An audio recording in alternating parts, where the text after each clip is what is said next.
Hello and welcome back to Ashley Life. In today's class, we're gonna dive into makeup. We're gonna kind of pick it apart a little bit, and today we're gonna talk contour.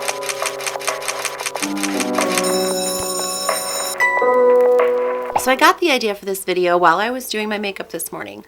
I normally have like a certain routine for my makeup: foundation, contour, eyeshadow, moving on. Today, for some reason, I did foundation and then went straight into eyeshadow. And I don't know why, but I did. It could have been because I was a little distracted. I was watching some TikTok videos. But it got me thinking, because then I was like kind of finishing up the rest of my makeup without doing my contour. And I was like, I don't know if people know how much contouring can do. I feel like people picture contouring and they think of like Kim Kardashian and taking like 2 hours to do your makeup, when in fact, that doesn't have to be the case. And so I was like, I wonder if I leave off my contour for my normal makeup, because I got makeup on that's normal, but I didn't do my contour. So yeah, it looks good, but you know what? There's something missing, and it's my contour. And I'd say maybe a lot of people go around and miss the step of contouring. It's good. It definitely works. It's definitely, no one's gonna be like, but if you were to add contour, it would add that little pizzazz. I kind of consider like makeup a little bit like cooking, because you can take a recipe, you can leave something out, or you can accidentally do something wrong or something like that, and it might taste good still, but like, again, there's something missing,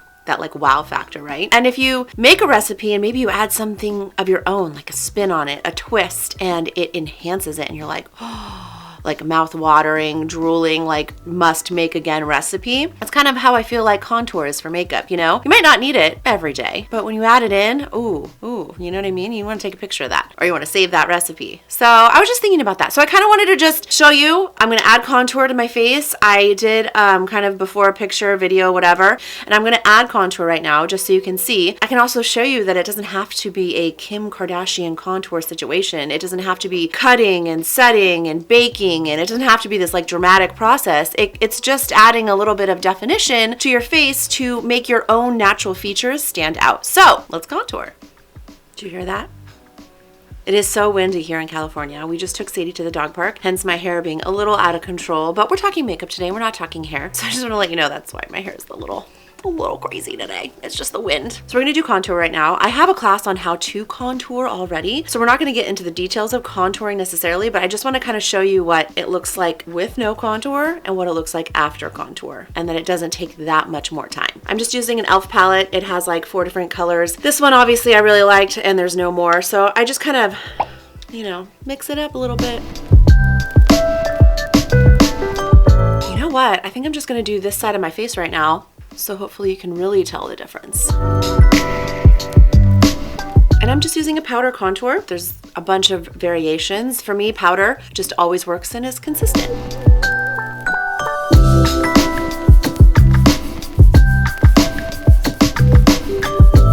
Now I already have blush on because I kind of just really wanted to show you a whole look without contour. That includes blush, so it's a little weird to put contour on with blush already on, but we're making it work.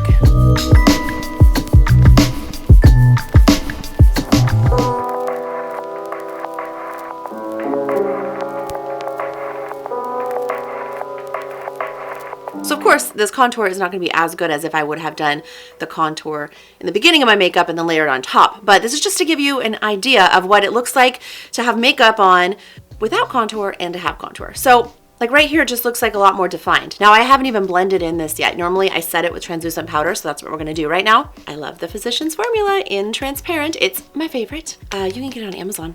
I just ordered myself some more. I got 2 of them, and they're actually cheaper on Amazon than they are in the store, so just saying. But I like to set with translucent powder because it just kind of blends everything together. The contour will still stand out, but it won't be so bold.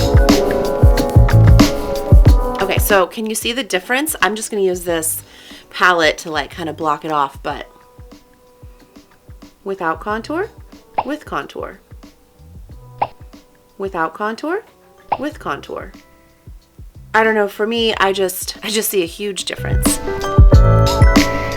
You're just adding color. You're adding a little bit of warmth. You're also adding depth and almost like a sun-kissed kind of look. You know what I mean? Like over here, I mean, it's fine, but it's all just one note kind of, This I feel like brings in some dimension, which is what you want. And it didn't take that long. So let's do the other side to bring this side of the face to life.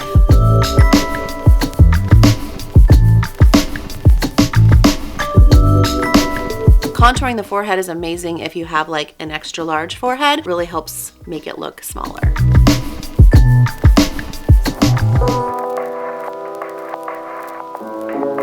And then just like look at the nose. Look how the nose is going to be transformed.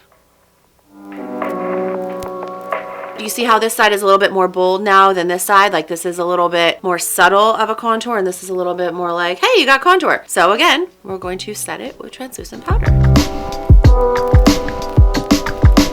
I feel like there's a huge difference. Really just, again, makes the recipe shine. You know what I mean? You did all this other hard work. You did your eyeshadow, you did your brows, you put on some lashes. Like, don't miss one of the ingredients, you know? You wanna make sure you got all the ingredients so it comes out so good that you have no leftovers. So right now I'm considering this like touching up my makeup. So I put translucent powder on sometimes in the middle of the day if you just want to touch up. I just add a little translucent powder and have it blend all together. Well, when I do that, a little powder gets on the eyelashes that you had mascara on. So I always go in and I add just like a little bit more mascara just to really make those eyes pop again. And then you can even dust on a little more blush if you want to, just to make it pop. Bring those cheeks back to life. Well, I hope you got a little something out of that. And if contour is something that you've never really done before or thought of doing, I hope now that you've kind of seen it all come together, it's something that you decide to do in the future, because it really doesn't have to take all that long. And it's really going to help enhance your entire look that you're doing. So before you try to put on contour, make sure to like and share so other people can like and share. And don't forget to subscribe. I'll see you next class. So I feel like in the future I want to do a couple more segments like this. Maybe, you know, talking about eyeshadow, like why it's good to do some eyeshadow. Maybe brows, why it's good to do your brows. Maybe lashes, why I think it's good to have lashes. You know, things like that. And how much like changing your lipstick color can change your whole entire look as well. So I think these are going to be fun. I'm really excited about it. And hey, I'm Ashley. Thanks for watching. If you're new to my channel, I do hair, makeup, life hack classes weekly. I also do reviews on lots of fun products. So if that's something you're into, please do hit that subscribe button and a little bell next to it, because that will let you know when I upload a new class so you don't miss out on any of the fun. See you soon.